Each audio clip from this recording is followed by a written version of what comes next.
siyaasadeed Soomaaliya waxay yeelanaysaa wajiyo cusub maalmaha asbuucyada iyo bilaha su'aadan.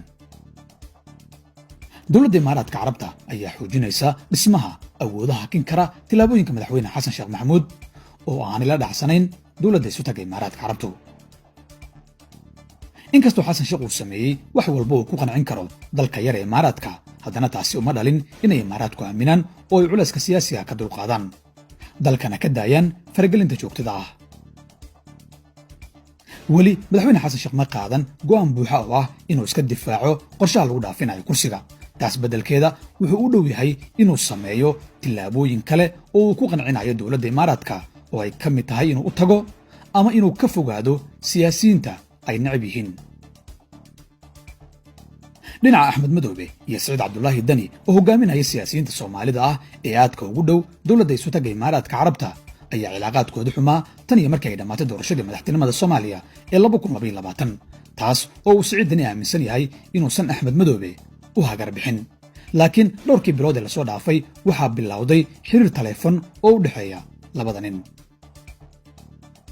xoguhu waxay sheegayaan inay dowladda Imaaraadku shaqadaasi qabatay, haddana waxaa loo gudbayaa wejiga labaad oo ah inay labada nin toos u wada fadhiistaan, wixii hore si buuxda isaga cafiyaan, dagaalka Xasan Sheekhna ay isku aragti ka noqdaan. midda saddexaad ee labadan nin la isugu raadinayo waa in mar kale Saciid Cabdullaahi Dani loo dhiso doorashada soo aadan ee Soomaaliya, taas oo u baahan doonta dood iyo ballamo intii hore ka xoog badan. Axmed Madoobe iyo Saciid Dani labaduba waxay haystaan ballan ah inay tagaan Abu Dhabi oo ay halkaa isku arkaan. sidoo kale waxaa macquul ah inay Nairobi isku arkaan.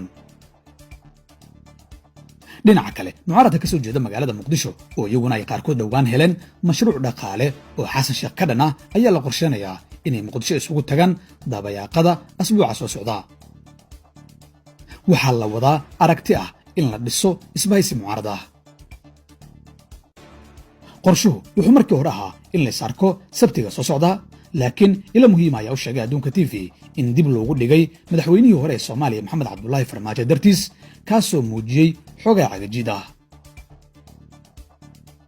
lama hubo inuu Farmaajo toos u diidan yahay inuu qayb ka noqdo isbahaysiga mucaaradka iyo inuu rabo inuu wax ku goosto. iyadoo ay mucaaradku wadaan dhaqdhaqaaqyadaas ayaan dhinaca kale waxaan muuqan shaqo siyaasadeed oo rasmi ah oo u socota madaxweyne Xasan Sheekh.